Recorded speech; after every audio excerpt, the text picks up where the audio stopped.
Welcome to Lower the Bar with John and Joe. Remember to breathe. This is your Power Hour.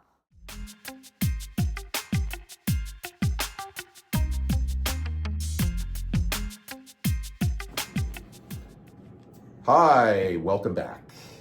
It's good to be back so soon.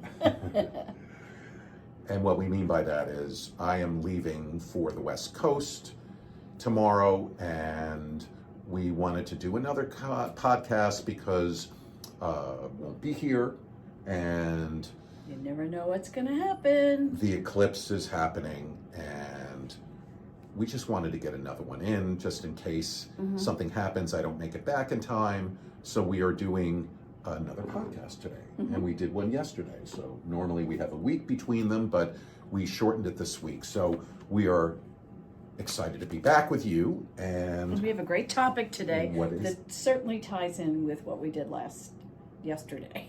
Yesterday. I know. Well, normally we I ask each usually other say about last week. Right, exactly. So excuse us if we're a little off our game today because we literally just did this yesterday. So And last time we talked about inadequacy, which is a big part of a lot of people's life, whether they admit it or not. And in some areas they don't feel inadequate, but usually there's some area that they feel inadequate, or some areas. So today we're going to talk about distractors. There are so many distractors. We learn from the time we're very little how to distract ourselves from not feeling good, whether it's from shame, whether it's from guilt, discomfort, feeling inadequate. It doesn't matter. We learn very, very young. In fact, the youngest, well, probably it's even younger than this, but I think of, what do we teach our kids? They're crying, they're crying, they're crying. Here's a cookie. And they stop immediately and eat the cookie.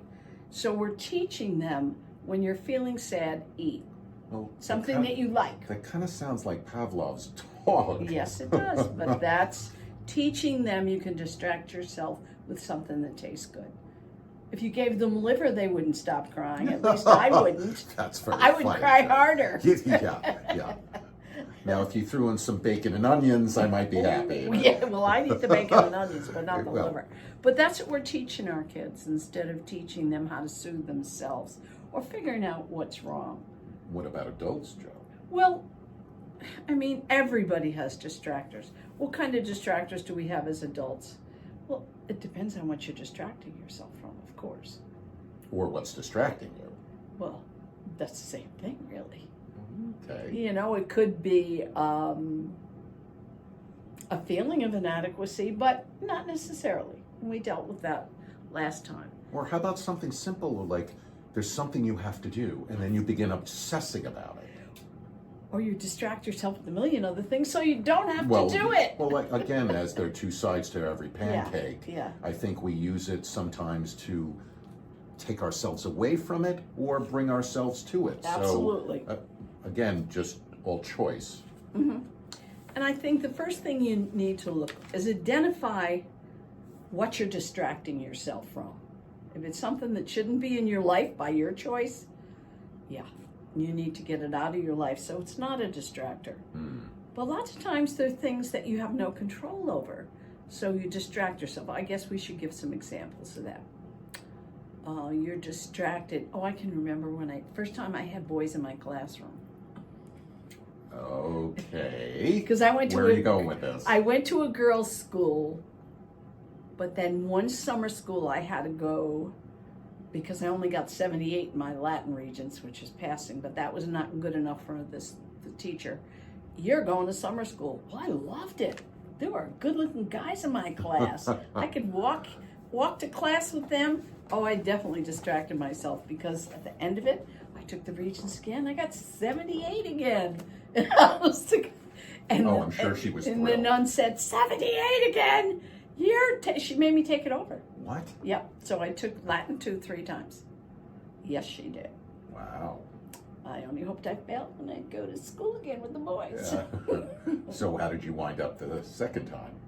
Did you I get a don't even 78 remember. Again? Oh, You know, because then I took a third year Latin, and I got you. no, actually, I kind of do remember.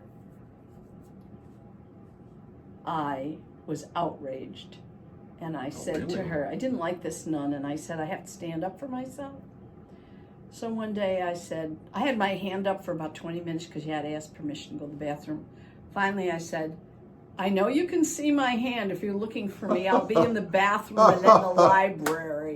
And I walked out of the room. Oh my gosh, that's a great story. I love it.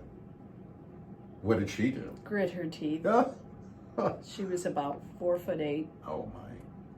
Both ways. I'm sorry, that's not very nice, is it? But yeah, No. she was not a happy camper. Mm. Neither was I. But anyway, I got through 3 years of Latin. Maybe it took me 5, well, 4 in summer school. But anyway, that's just, how do you distract yourself? You distract yourself when you're thinking, and kids in school, distract yourself from knowing that the person next to you keeps staring at you. What do you do if you're uncomfortable with it? There are so many little things that you distract yourself from. Give me an idea. What do you find yourself distracted by choice? And what are you distracting yourself from? Good question. Sometimes my phone will definitely people trying to contact me. Ding, ding, Yes. And also the accessibility of information. So if there's something I'm not familiar with or know, I immediately go and look at, so. Look it up. Yes. That's wonderful. But I have to distract myself sometimes from doing that because it's addicting. Because you can learn anything. You're not always sure it's right what you're learning on the internet, but most of the time it is. True. But that's how I see myself when I'm not that conscious of it, is my point. Mm-hmm. If I'm conscious of it,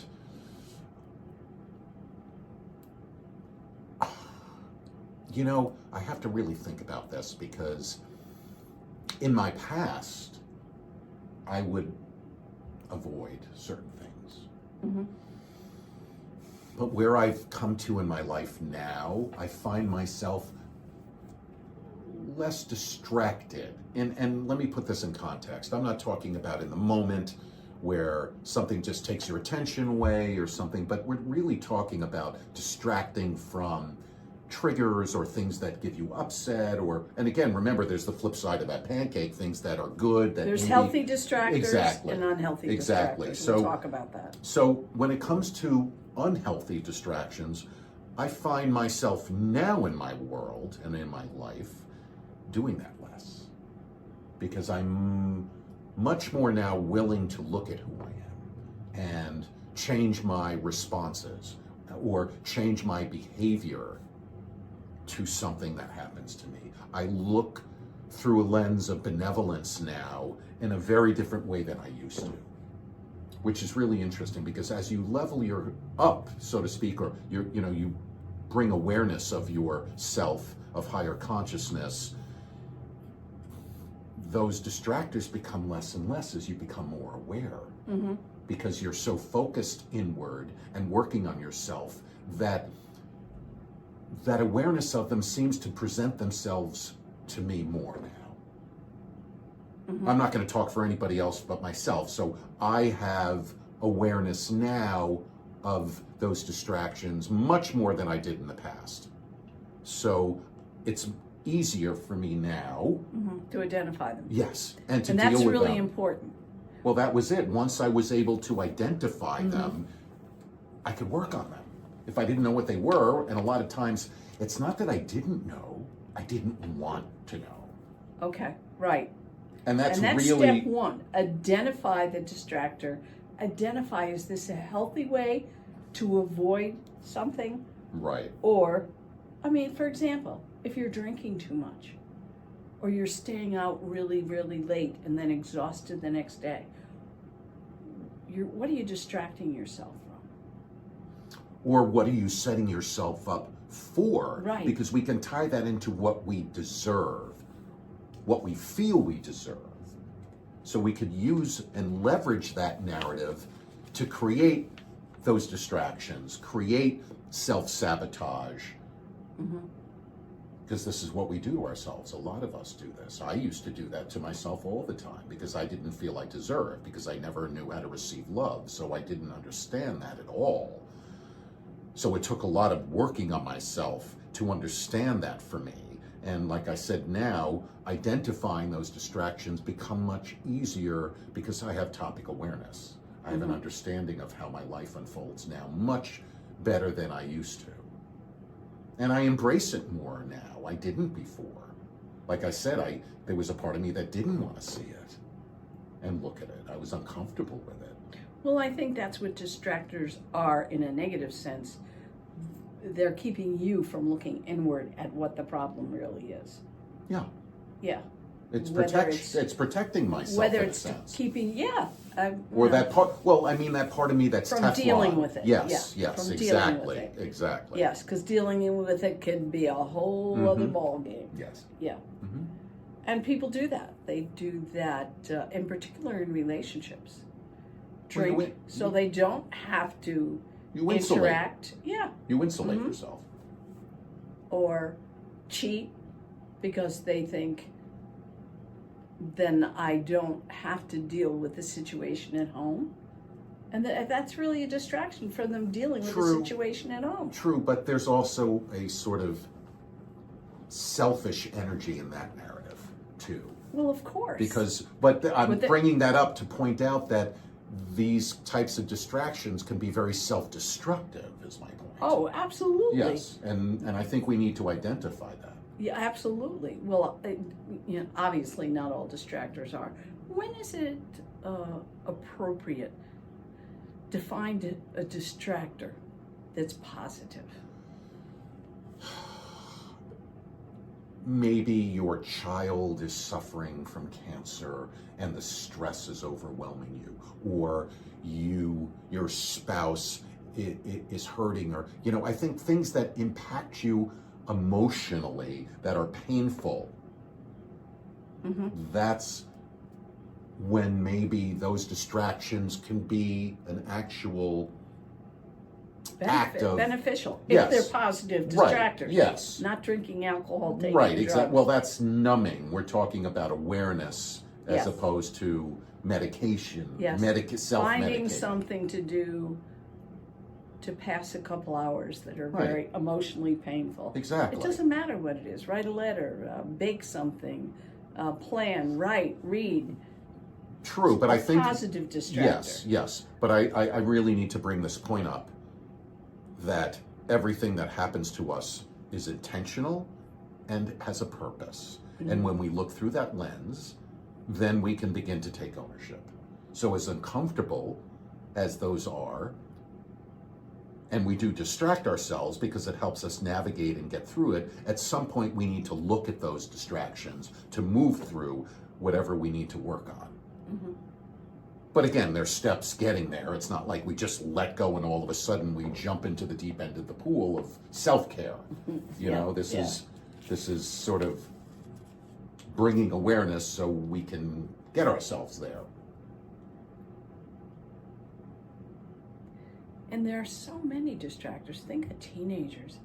How many things they have to distract them for their main purpose, which is to get an education and start preparing for the rest of their life. Most kids are clueless because it's even hard for adults. I was going to say, because their parents are clueless often. Yes. To teach them that.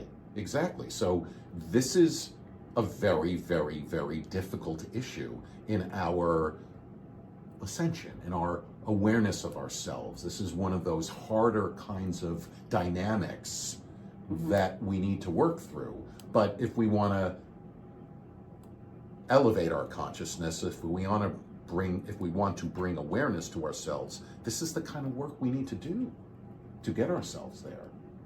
And it all comes with patience. We need to have forgiveness and patience in this place when we look at these parts of ourselves.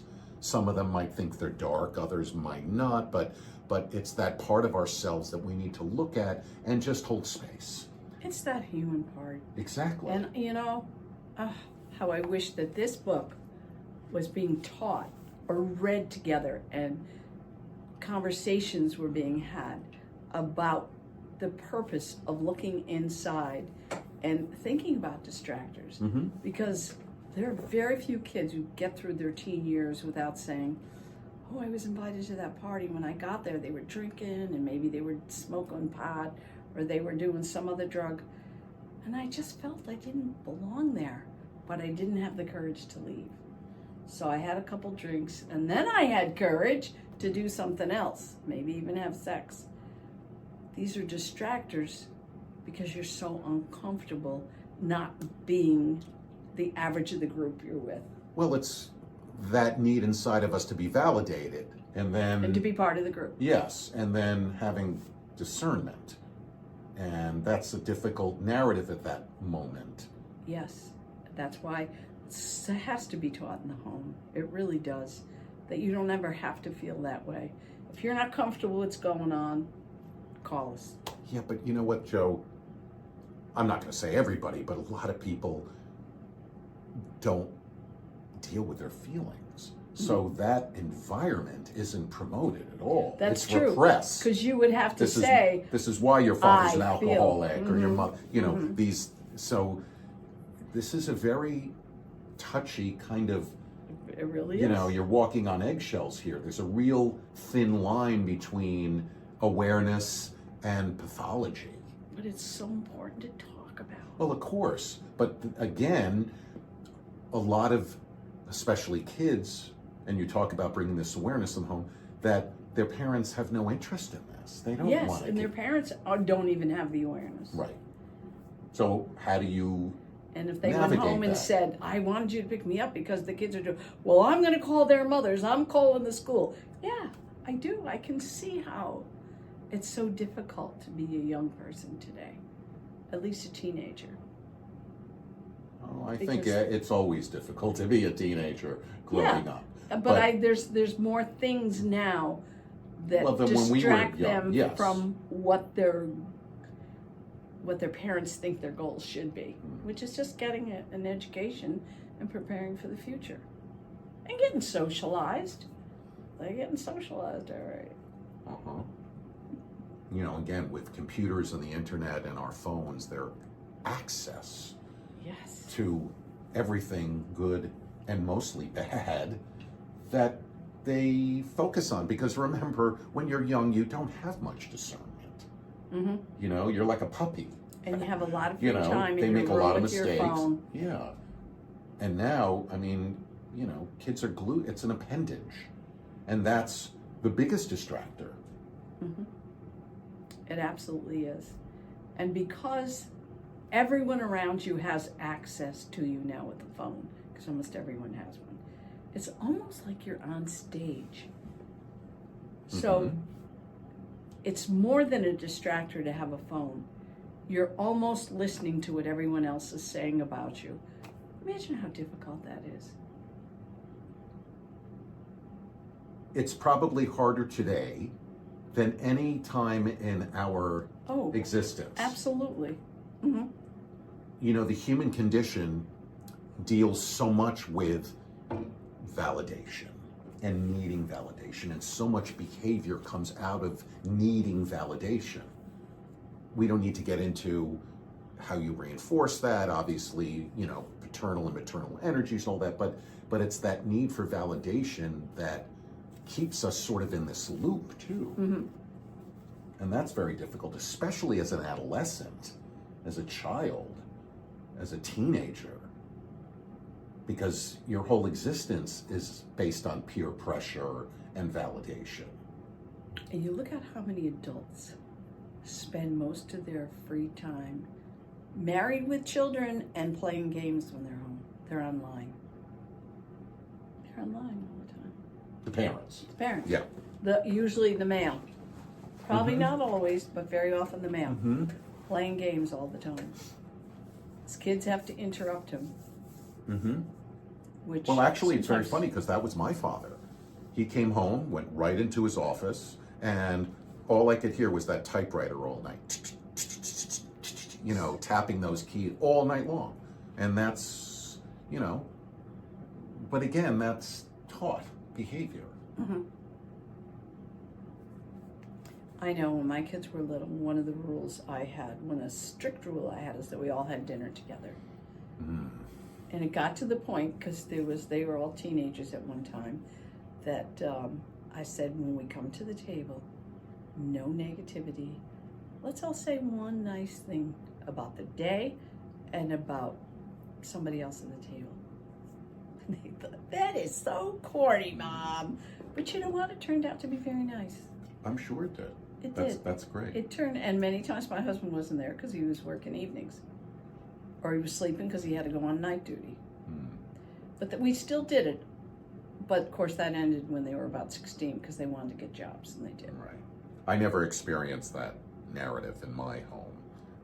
My father never came home at the same time. It was very late, and we didn't really eat much together. We did, but it was usually on a weekend. Yeah, it was special. And even then we didn't eat together much because my father would take us out to eat. So that didn't really happen. But yeah, I think it's very difficult to not be distracted. And how do we move through that?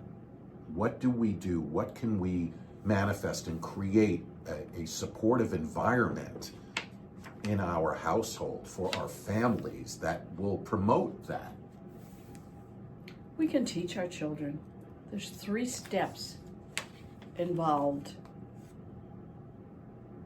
Well, not just, sorry, I don't mean to interrupt, but not just that. It's that, how do we keep that cohesion in the family? What do we do to promote those kinds of behaviors to nourish and nurture that lack of? Well, I know energy? I know some young teenagers that will not take a job if they have to work on Sunday because that's what their family insists that they all have dinner on Sunday. Yeah, but that's a beautiful narrative. That's a great and it's very of difficult cohesion. because so many places are open on Sunday now. Mm-hmm. And they just feel there's so many distractions during the week. Sunday afternoon is for the family. Well, then that's the positive side of distraction, or absolutely, if that's connected to it. But so many of us don't experience that. Right. Whether it's a broken home, or you don't 62%. have a father or have a mother, so there are a lot of life gets in the way, so to speak. Yep. And speaking of broken homes, think about 62% is the divorce rate. Kids are going back and forth between mom and dad. Sometimes there's one parent they don't want to go to, knowing they have to go this weekend, and maybe they have a game that they want to see or play in. They have to go to dad's or mom's, whatever. How do they distract himself from feeling bad about that? That's a choice they make. There's all different things they could do. Or they can just deal with it. But you bring up a good point, because maybe that's something that the mother and the father can sort of focus in on. Because maybe they need to look at why my child is feeling this, or not why, but he's feeling this way, and this is maybe why he's distracting himself, or whatever's going on in that narrative, so he can deal with it. So there's so many actually subtle levels here. There's so many layers of this onion to to peel back to see, because again, like every thumbprint is different and we're all unique. Every family that goes through this on whatever level they do, it's different with every family. Every single person experiences that in their own kind of experience, in their own way. So that's the key here. That's the trick. This is what we're talking about, this awareness, so we can figure that out. What if you're distracted by walking the malls, playing games at home, going to GameStop, whatever it is? What if you're distracted by that because that's what you need to do, identify. Why am I doing something that I even have to think about? Why am I doing it? What's the context here? If you're doing something on a regular basis, that you say, why am I doing this all the time? Am I avoiding something? If you're not, fine. If you got free time and this is how you choose, it's not a distractor. Sure. Unless you just say to yourself, this is how I kill time. Yeah, but it kind of feels like addiction falls into that narrative on some level. Yeah. And that's, again, a very difficult kind of thing to look at. Yeah, it is. That's what At I what meant. point is it an addiction? Right, and that's what I meant too by there's so many layers to this onion. Absolutely, there are. It can unfold in so many ways, but it's such an important issue, I think. Mm-hmm. And if it's a positive distraction, as long as it's not causing other people hurtful feelings, that's not a big deal. Right. Well, anything we do that impacts others in a negative way is a part of ourselves that we have to look at. Mm-hmm. If we're even allow ourselves to admit, this is not right, I shouldn't be doing this. I should be doing X, Y, or Z, but I don't really want to. How often do we look at that before we normally reflect back on those moments? Right, when we've been doing it for so long, now it's an addiction. Yes. So I think distractors are something that everybody needs to look at. And I have no problem with, if I have a couple extra, I guess I don't think of them as distractors. If I have a couple extra hours, which I seem seldom to have, if I say, okay, I'm just going to grab that book I've been dying to read, but I'm not really distracting myself from anything negative. So I guess I wouldn't even call that a distractor. I'm just utilizing my time. That's why you really have to look at it. Because if you're really identifying it as a distractor, you got to be looking at, what are you distracting yourself from? Face it. True, Feel it and move through it. Yes, but the difficult part of that is just identifying, That's coming right. back to the beginning. That's the biggest thing. Completely, or understanding that you're doing it in the first place. Because most of us don't have that awareness. They're not aware that they're doing this behavior, or they know they're doing the behavior, they don't understand why or what the need to do it is for. And they need to look at, what are the consequences? Are there consequences? Are they healthy consequences or unhealthy? That's a good point. And if they're unhealthy, then you better be looking at, you're probably not just hurting yourself, but you're hurting whoever you're in partnership with, or family group or work group. Yeah. There are people who, when they're at work, they do things to distract themselves because they hate their job. What could they possibly do? Well, that depends on if anybody's watching the commuter sites or not. We all know that. Yeah, you have to look at that.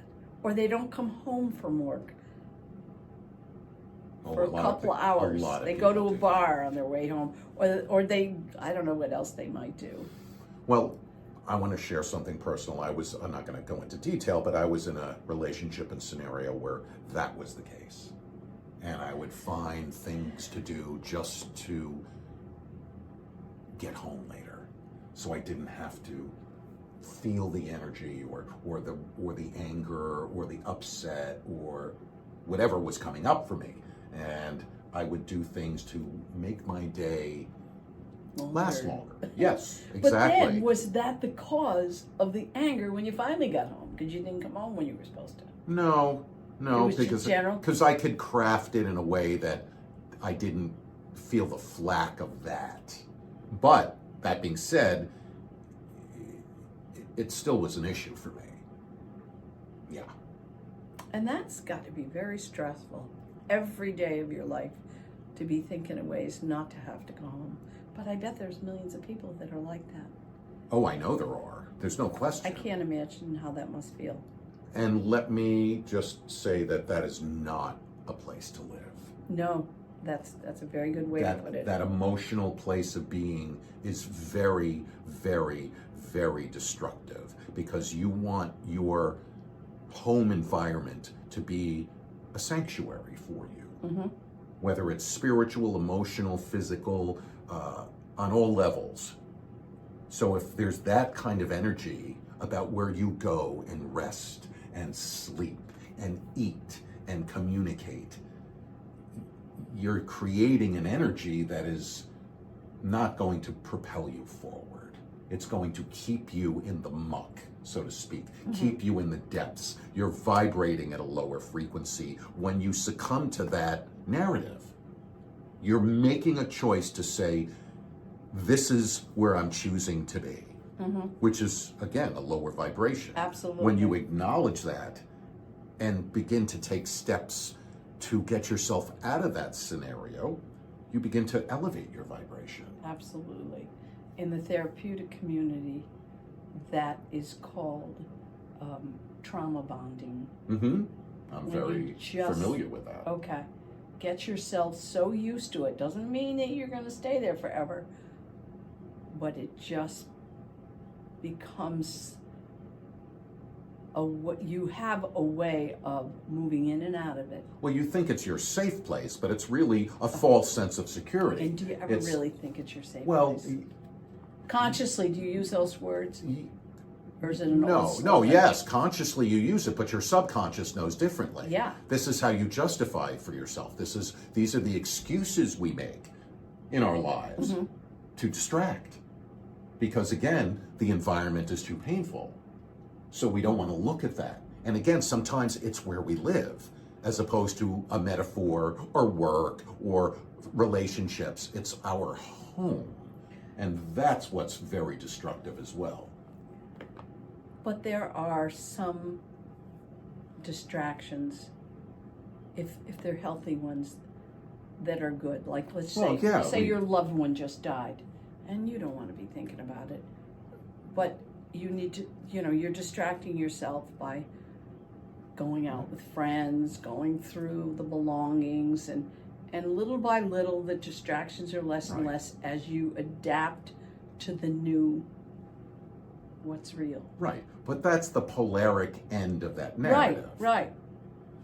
So distractions can be healthy if whatever you're doing is healthy. Right. But we're not really learning or teaching how to identify that. We're really teaching how to identify the ones that are destructive so we can move through them and let go of them and they don't impact us negatively anymore.